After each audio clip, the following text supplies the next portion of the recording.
Hello बच्चों, welcome back to your channel DMC. आप सभी का स्वागत है आपके अपने चैनल डीएमसी में। कैसे हैं आप लोग? बढ़िया, फर्स्ट क्लास, मस्त, वेरी गुड। तो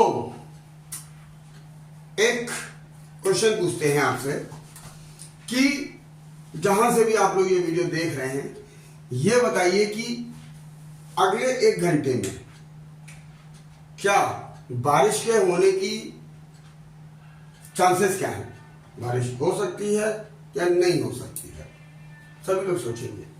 तो वहां पे 2 ही बातें हो सकती हैं। जहां से भी आप वीडियो देख रहे हैं, या तो बारिश होगी या नहीं होगी। ठीक है। अच्छा, एक और क्वेश्चन, कल सूरज ईस्ट से नहीं निकलेगा, ये तो पॉसिबल ही नहीं है। ठीक है। तो जो ये 2 क्वेश्चन हमने पूछे, इसमें आपको एक चीज क्लियर हो गई होगी कि एक चीज में सर्टेनिटी है, एक चीज में अनसर्टेनिटी। तो एक चीज तो पॉसिबल है, दूसरी चीज तो पॉसिबल है ही नहीं कि भाई पानी हो भी सकता है, पानी बरस भी सकता है, नहीं भी बरस सकता। तो ये तो हो भी सकता है, नहीं भी हो सकता, मतलब चांसेस हैं।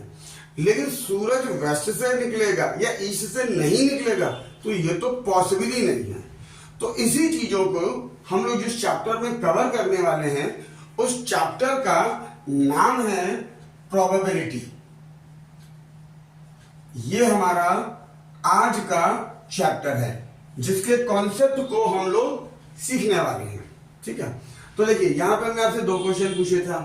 एक पूछा था raining in next hour, right, and next one, what will the possibility of सूरज और राइज विल नॉट ईस्ट। तो देखिए, 2 बातें हुई। एक हुआ रेनिंग का, and sun will not rise in east. तो ये 2 तरह की प्रोबेबिलिटी को शो कर रहा है। क्या ये है हमारा सर्टेनिटी, सर्टेन प्रोबेबिलिटी है, और ये है हमारा अनसर्टेनिटी, जो कि पॉसिबल हो ही नहीं सकता है। ठीक है। तो ये प्रोबेबिलिटी होती है जिसको आज हम लोग कवर करने वाले हैं, राइट। अब प्रोबेबिलिटी का मतलब क्या है? प्रोबेबिलिटी का मतलब होता है किसी भी चीज में, किसी भी फील्ड में एक जो अंदाजा लगाते हैं हम लोग, उसको बोलते हैं प्रोबेबिलिटी। जैसे ये काम होगा या नहीं होगा, राइट। ऐसी बहुत सारी चीजें हर फील्ड में जो लोग अंदाजा लगाते हैं, वो इस चैप्टर में कवर होती हैं। कैसे? अब आते हैं हम लोग आगे कॉन्सेप्ट पे।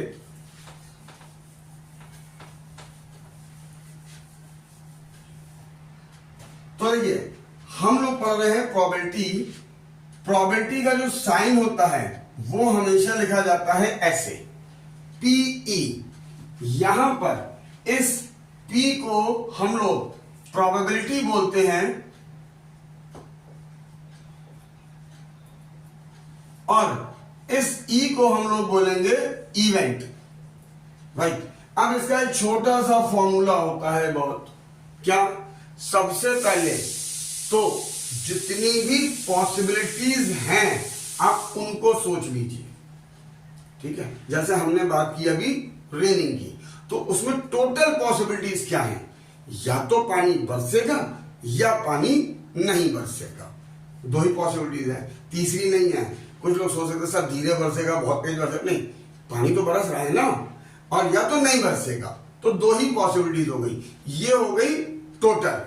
अब कुछ बच्चे उसमें कह रहे हैं नहीं भाई हमारे यहां तो बरस सकता है, और कुछ बच्चे कह रहे हैं नहीं भाई हमारे यहां तो नहीं बरसेगा। तो आप फेवर क्या कर रहे हो? जो बच्चे कह रहे हैं कि हमारे यहां नहीं बरसेगा, वो नहीं बरसने को फेवर कर रहे हैं कि नहीं भाई नहीं बरसेगा, हमने अंदाजा लगा लिया हमारे यहां तो नहीं बरसेगा, वो उसको फेवर कर रहे हैं। और जो कह रहे हैं नहीं हमारे यहां बरस सकता है, तो वो फेवर कर रहे हैं बरसने को, ना बरसने को फेवर नहीं कर रहे हैं। तो इसका जो फॉर्मूला हुआ वो हुआ हमारा number of favourable number of favourable event upon total number of events. ये हो गया, ठीक है। अब इतना बड़ा फॉर्मूला याद करने से अच्छा है आप अपने एग्जाम में इसको छोटी फॉर्म में लिख सकते हैं। क्या? N E upon N S. ये क्या हुआ? ई हमारा वो इवेंट है जिसको हम फेवर कर रहे हैं, उसमें नंबर ऑफ पॉसिबिलिटीज जो हैं, और एस है हमारा, इस एस को हम लोग कहते हैं सैंपल स्पेस, जो कि आता है हमारा टोटल के लिए, कि टोटल नंबर ऑफ पॉसिबिलिटीज जो हैं उनके लिए, उनके नंबर्स को हम लोग एनएस बोलते हैं। अच्छा, एक वर्ड और, ये जो इवेंट वर्ड है, इस इवेंट वर्ड के कई जगह नाम अलग अलग आते हैं, सब सेम है। हम लोग इवेंट बोल सकते हैं, आउटकम्स बोल सकते हैं, चांसेस बोल सकते हैं, पॉसिबिलिटीज बोल सकते हैं,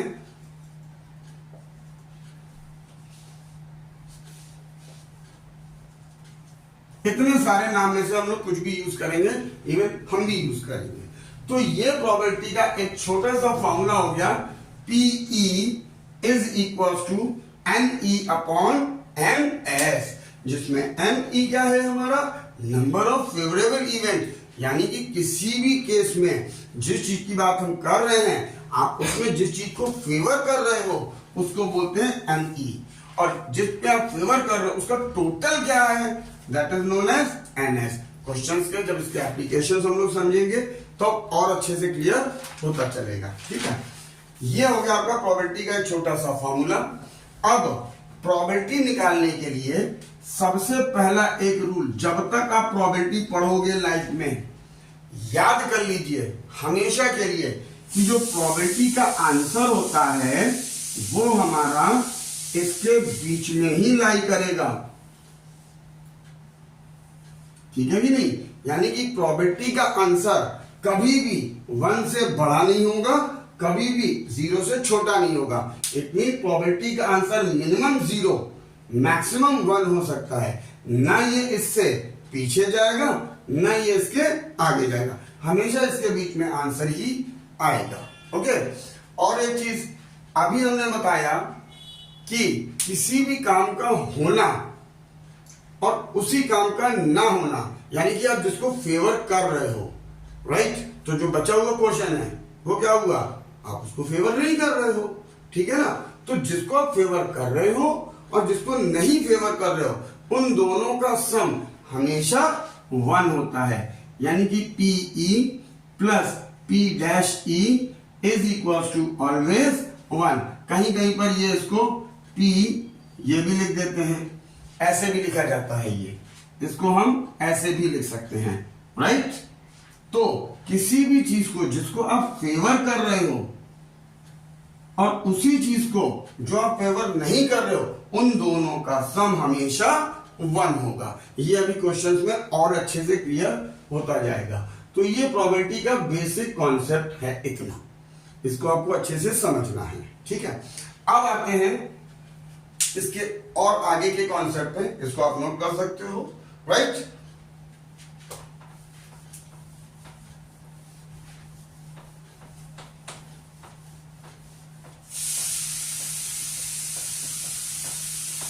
अब देखिए, अब आगे के कॉन्सेप्ट में आते हैं। प्रोबेबिलिटी के जो क्वेश्चंस होते हैं, बेसिकली अगर हम 10th लेवल की बात कर रहे हैं तो आपके मोरओवर 4 चीजों के ऊपर आपके क्वेश्चंस बनते हैं। कैसे? पहला आपका आता है कॉन्सेप्ट बॉल का। अब भाई बॉल का कॉन्सेप्ट कैसे बनता है, वो कैसे बनता है वो भी बताते हैं। मान लेते हैं आपके पास कोई एक बैग है, राइट, उसमें मान लेते हैं 3 रेड बॉल्स है, 4 ब्लैक बॉल्स है और 5 व्हाइट बॉल्स हैं। ये मान लेते हैं कि ये कोई बैग है आपके पास और उसमें किसी ने 3 रेड बॉल डाल दी, 4 ब्लैक बॉल डाल दी, 5 व्हाइट बॉल डाल दी, ठीक है। अब उस बैग में टोटल कितनी बॉल हो गई, यानी कि वो कहलाएगा NS। टोटल बॉल कितनी 3 + 4 + 5 दैट इज इक्वल टू 12। यानी कि उस बैग में टोटल 12 बॉल्स हो गई अलग अलग कलर की। ठीक है, अब हम आपसे पूछते हैं कि what is the probability of red ball. यानी कि अगर हम उसमें आंख बंद किए हुए हैं और एक बॉल निकालते हैं तो रेड बॉल की क्या प्रोबेबिलिटी है। यानी कि आप फेवर किसको कर रहे हो, रेड बॉल को। तो for red probability for red ball यानी कि NE, आप रेड बॉल को प्रोबेबिलिटी को फेवर कर रहे हो। रेड बॉल कितनी है 3, यानी कि प्रोबेबिलिटी कितनी हो गई 3 अपॉन टोटल। यानी कि अगर हम फॉर्मूला पहले लिख लेते हैं NE अपॉन NS। NE की वैल्यू कितनी है 3 और NS की वैल्यू कितनी है 12, कैंसिल होके 1/4। अब यहां पे एक चीज और बता देते हैं आपको कि जो प्रोबेबिलिटी का आंसर है वो फ्रैक्शन में आएगा, डेसिमल में आ सकता है, परसेंट की फॉर्म में आ सकता है। जैसे ये है फ्रैक्शन, अब ये आपका आंसर सही है या गलत, आप इसको ऐसे भी चेक करते हो। कैसे, अगर ये फ्रैक्शन हमारा प्रॉपर फ्रैक्शन है, ये फ्रैक्शन हमारा प्रॉपर फ्रैक्शन है, तो हमारा आंसर 100% सही है। अब प्रॉपर फ्रैक्शन तो आप लोगों को मालूम होगा, क्लास 4 से 6 में पढ़े होंगे। नहीं मालूम है कोई बात नहीं, हम बैठे बताने के लिए। प्रॉपर फ्रैक्शन होता है एक ऐसा फ्रैक्शन, अच्छा फ्रैक्शन में ऊपर क्या होता है नीचे क्या होता है ये तो मालूम है ना। फ्रैक्शन में ऊपर होता है न्यूमरेटर और नीचे होता है डिनोमिनेटर। तो प्रॉपर फ्रैक्शन उसको कहते हैं जिसमें डिनोमिनेटर न्यूमरेटर से हमेशा बड़ा होता है। डिनोमिनेटर न्यूमरेटर से हमेशा बड़ा होता है, उसको बोलते हैं प्रॉपर फ्रैक्शन। यानी आपने प्रोबेबिलिटी का आंसर निकाला 1/4, आपने देखा दिस इज प्रॉपर फ्रैक्शन, यानी कि हमारा आंसर सही है। ठीक है, अब इसी में दूसरा क्वेश्चन पूछते हैं फॉर नॉट रेड, यानी कि रेड बॉल नहीं निकलनी चाहिए, तो उसकी प्रोबेबिलिटी क्या होगी।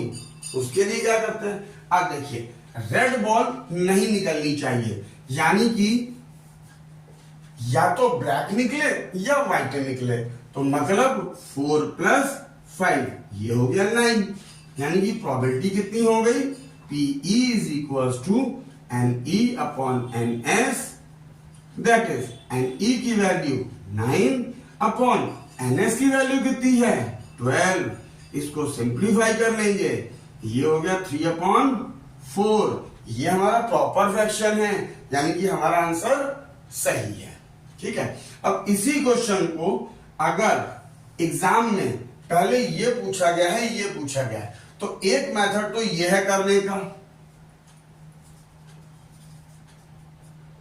राइट। एक और मेथड से आप कर सकते हो, अभी हमने बताया आपको क्या कि किसी भी काम को फेवर करना, यानी यार रेड बॉल को फेवर करना इस क्वेश्चन में, दूसरे क्वेश्चन में नॉट रेड को फेवर कर रहे हैं, मतलब P' = 1। ये हमने अभी आपको बताया। अब यहां पे P की वैल्यू हम निकाल चुके हैं, क्या है 1/4 plus P' that is equal to 1। इसको हम इधर शिफ्ट कर देते हैं, तो P' = 1। जब इसको इधर शिफ्ट करेंगे ये प्लस में है, इधर जाएगा माइनस, एलसीएम ले लेते हैं अगर हम लोग, तो 4 - 1 ये हो गया 3/4। अब आंसर चेक कर सकते हैं। तो दीज आर द 2 मेथड्स। अभी हमने बताया था आपको कि किसी भी काम को फेवर करना और उसी काम को फेवर ना करना, दोनों का सम 1 होता है। आप ऐसे भी इसको निकाल सकते हैं। तो ये कॉन्सेप्ट हमारा बॉल के ऊपर डिपेंड था, राइट। सेकंड कॉन्सेप्ट पे हम लोग मूव करते हैं, वो क्या है इसको आप नोट कर सकते हैं, समझ सकते हैं, ठीक है।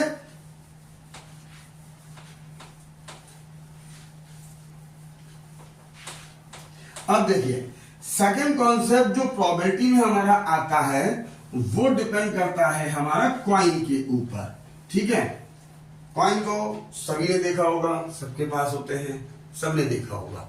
अगर हम बात करते हैं कॉइन की, कितने, 1 कॉइन, तो देखिए 1 कॉइन में सबसे पहले हम लोग निकालेंगे एस। ये क्या होता है, अब एक कॉइन को अगर आप टॉस करिए, ठीक है, जैसे क्रिकेट मैच में होता है, राइट, तो अगर हम कॉइन को टॉस करते हैं तो क्या आएगा, या तो हेड आएगा या टेल आएगा। अब हम लोग निकालते हैं एनएस। एनएस का मतलब हमने क्या बताया था, सैंपल स्पेस में कितने इवेंट है यहाँ पे, 2। ये हो गया। तो इसमें 2 ही क्वेश्चन बन सकते हैं। पहला क्वेश्चन फॉर हेड, हेड की प्रोबेबिलिटी क्या होगी, यानी कि आप अब फेवर कर रहे हो हेड को, कि हेड आएगा, आना चाहिए, आ सकता है, आप कुछ भी बोल लो, आप उसको इमेजिन कर रहे हो कि काश हेड आ जाए। ठीक है, इंडिया पाकिस्तान के मैच में टॉस हो रहा है, इंडिया ने टॉस किया, इंडिया ने बोला काश हेड आ जाए, आप यही सोचोगे, क्यों, इंडिया को 4 मौका मिल जाएगा कि हम क्या डिसाइड करें। तो वैसे ही आपने हेड को फेवर कर रहे हैं, तो ये हो गया फेवरेबल। एन ई की value 1, probability N E upon N S that is equal to 1/2। Answer हो गया। दूसरा क्वेश्चन क्या बन सकता है, for tail or for not head, दोनों का मतलब एक ही है कि हम टेल को प्रेफर कर रहे हैं, फेवर कर रहे हैं, या नॉट हेड, या नॉट हेड मतलब हम टेल को ही तो फेवर कर रहे हैं। तो उस केस में क्या हुआ, अगेन ई की वैल्यू हमारी टेल, तो एन ई की वैल्यू 1, तो प्रोबेबिलिटी कितनी हो गई हमारी, N E upon N S which is equal to 1/2। ये हो गई हमारी। ठीक है कि नहीं। अब ये तो बात हम लोगों ने की इफ देयर आर 1 कॉइन। ठीक है, अब बारी आती है नेक्स्ट, क्या, अगर एक की जगह 2 कॉइन है तब क्या होगा। तो देखिए, अगर हम यहां पे बात करते हैं 2 कॉइन की, कि 2 कॉइन को अगर हम एक साथ टॉस करते हैं तो क्या होगा। देखिए 2 कॉइन की अगर हम बात कर रहे हैं, राइट, 2 कॉइन में सैंपल स्पेस क्या क्या बनेंगे,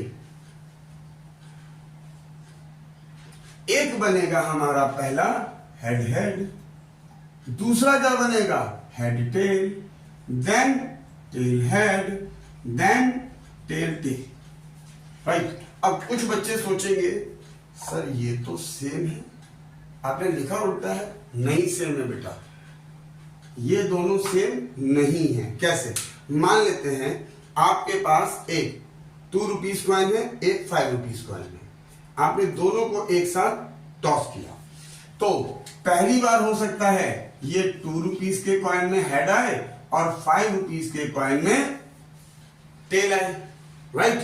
दोबारा टॉस किया, अब की बार 2 रुपीज के कॉइन में टेल आया और 5 रुपीज के कॉइन में हेड आया, हो गया ना डिफरेंट। तो ये दोनों चीजें डिफरेंट है, लिखने का ऑर्डर तो अलग है ही है, वैल्यू दोनों में सेम है, ऑर्डर अलग है, उस ऑर्डर की वजह से इनकी वैल्यू भी अलग हो जाती है, राइट। तो इसमें कितने इवेंट हो गए टोटल, देयर आर 4 इवेंट्स, ये हो गया एनएस, राइट। अब देखिए ध्यान से समझिएगा कॉन्सेप्ट को। यहां पर हम मान लेते हैं हेड की बात करते हैं, हेड को फेवर कर रहे हैं कि what is the probability of head. अगर आपने हेड को समझ लिया तो उसके हिसाब से टेल ऑटोमेटिकली समझ में आ जाएगा, ठीक है। What is the probability of head. अब हेड में भी देखिए कई केसेस बन सकते हैं, कैसे, ध्यान से समझिएगा बेटा। पहला केस बनता है कि एग्जैक्टली 1 हेड आए, पहला कौन, ठीक है, कि what is the probability of exactly 1 head. एक हेड की क्या प्रोबेबिलिटी है। तो देखिए यहां पे एक हेड के लिए ई, अब यहां पे ये वर्ड लिखा हुआ है एग्जैक्टली, यानी सिर्फ एक हेड होना चाहिए, तो वो कहां पर है, एक ये कंडीशन हो गई एच टी, दूसरी कंडीशन ये हो गई टी एच, ठीक है कि नहीं, एक एच टी दूसरी टी एच। इसके अलावा इसमें एक तो है नहीं, दो है, इसमें हेड है ही नहीं, तो फेवर जिसको हम कर रहे हैं एग्जैक्टली वन हेड, ये आ गया, तो एनी की वैल्यू क्या हो गई, ये हो गई 2, तो प्रोबेबिलिटी हो गया हमारा N E upon N S which is equal to 2, N S की वैल्यू 4, कैंसिल 1/2, और ये प्रॉपर फ्रैक्शन है, यानी कि हमारा आंसर सही है। ठीक है, दूसरा कॉन्सेप्ट इसी में, अब हम बात कर रहे हैं एटलीस्ट वन हेड, कम से कम एक हेड हो, ठीक है, हम बात कर रहे हैं एटलीस्ट वन हेड कि कम से कम एक हेड हो, हम उसको फेवर कर रहे हैं। तो एग्जैक्टली नहीं था, एग्जैक्टली में था सिर्फ वन हेड, एटलीस्ट में कम से कम एक हेड हो, दूसरा कुछ भी हो हमें उससे मतलब नहीं है भाई। हमने ये कहा कि at least one head should be there, एक हेड कम से कम होना चाहिए, दूसरा क्या है उससे हमें कतई मतलब नहीं है। कैसे, देखिए यहां पे पहला हो गया एच एच, भाई एक हेड है, ठीक है ना, दूसरा हो गया एच टी, इसमें भी एक हेड है, तीसरा हो गया टी एच, इसमें भी एक हेड है, चौथे में हेड है ही नहीं, लिखेंगे नहीं। अब यहां पे एग्जैक्टली नहीं है, एटलीस्ट वन हेड है, तो एक हेड तो है, दूसरा हेड है, हमें उससे कोई मतलब नहीं है भाई, एक हेड कम से कम होना चाहिए, ये हो गया, यहां पे भी एक हेड, यहां पे भी एक हेड, हो गया कि नहीं। अब इसमें एलिमेंट कितने हो गए, 1 2 3, ये हो गया 3, ठीक है। अब हम प्रोबेबिलिटी निकालते हैं, तो probability is equal to, formula होता है N E upon N S, तो एन ई की वैल्यू क्या है 3 और एन एस की वैल्यू क्या है 4, ये हमारा आंसर हो गया। ठीक है, नेक्स्ट इसी में एक और है, that is at most one head, ये क्या होता है, एट मोस्ट वन हेड, ये क्या होता है, एट मोस्ट वन हेड का मतलब क्या होता है भाई, at most, what is the meaning of at most, at most का मीनिंग होता है ज्यादा से ज्यादा, ठीक है, इट मीन्स कि ज्यादा से ज्यादा एक हेड हो, ठीक है ना, ये था एग्जैक्टली वन हेड, बिल्कुल एग्जैक्ट वन हेड होना चाहिए, ये था हमारा एटलीस्ट वन हेड, कम से कम एक हेड होना चाहिए, दूसरा कुछ भी हो हमसे मतलब नहीं है। अब यहां पे कह रहे एटमोस्ट ज्यादा से ज्यादा एक हेड होना चाहिए, दो तो हो ही नहीं सकते, तीन हो ही नहीं सकते हैं, ज्यादा से ज्यादा एक हेड, तो यहां पे एस, सॉरी यहां पे ई हमारा क्या बनेगा, ज्यादा से ज्यादा एक हेड, तो यहां पे तो दो हैं, कैंसिल, यहां पे एक है एच टी, ये हो गया, यहां पे टी एच, ये हो गया, यहां पे ज्यादा से ज्यादा एक हेड होनी चाहिए, नहीं है कोई बात नहीं, इसको भी ले लेंगे हम लोग, क्यों, ज्यादा से ज्यादा एक हेड होने चाहिए, नहीं है कोई बात नहीं, उसको भी ले लो भाई, हेड नहीं है कोई बात नहीं, एक हेड ज्यादा से ज्यादा है ना, जीरो है तो भी चलेगा, तो इसको भी ले लेंगे हम लोग, तो यहां पे N E is equal to 3, तो probability is equal to N E upon N S which is equal to 3/4, this is the answer. अब गौर से देखिए, इसका आंसर और इसका आंसर सेम है, अगर एग्जाम में आपने सिर्फ इतना लिख दिया तो टीचर है full right to cut your marks, वो एग्जाम में आपके मार्क्स कट कर सकता है, राइट। तो आपको हमेशा याद रखिएगा, एस तो आपको बनाना ही है, जिन क्वेश्चंस में ई और एस बनता है हमको उसको बनाना ही बनाना है, ये आपका डिफाइन करेगा। देखिए दोनों में जो वैल्यू है वो अलग अलग है, आंसर सेम है, ठीक है कि नहीं। अब आते हैं एक और इसी के कॉन्सेप्ट पे। यहां पे हमने बात कर ली 1 कॉइन 2 कॉइन, अब हम बात करते हैं 3 कॉइन की। तो 3 कॉइन में क्या होता है वो भी समझ लेते हैं। देखिए भैया, जब हम लोग इसको 3 कॉइन का और देख लेते हैं, वो कैसे हैं ये देखिए। मान लेते हैं हम लोग 3 कॉइन्स को टॉस करते हैं, राइट। तो देखिए सबसे पहले हम बनाएंगे सैंपल स्पेस, राइट। अच्छा एक चीज और, जब हम सैंपल स्पेस बना रहे हैं तो उसमें कितने आउटकम्स होंगे वो हम डायरेक्टली निकाल सकते हैं। कैसे? जैसे अभी बताया था, जब हम लोगों ने 1 कॉइन की बात की थी तो क्या आया था, हेड और टेल, मतलब 2, राइट। इसमें 2 आए थे, टोटल कितने हो गए 2। अब हम बात करते हैं 2 कॉइन की, तो कितने आए थे, 4 आए थे कि नहीं आए थे। कैसे? HH TT TH TT, right. अब इसमें हम निकालेंगे तो कितने होंगे, तो उसके लिए एक डायरेक्ट ट्रिक है, क्या, टोटल नंबर ऑफ आउटकम्स निकालने की फॉर्मूला होता है, क्या होता है, that is 2 to the power n। अब क्या, जैसे मान लेते हैं 1 कॉइन है, तो 1 कॉइन में n की वैल्यू क्या हो गई 1, मतलब 2 to the power 1 that is equal to 2। Then 2 coin की बात करते हैं, तो 2 कॉइन्स में n की वैल्यू क्या हो गई 2, मतलब 2 into 2 which will be equal to 4, ये हो गया।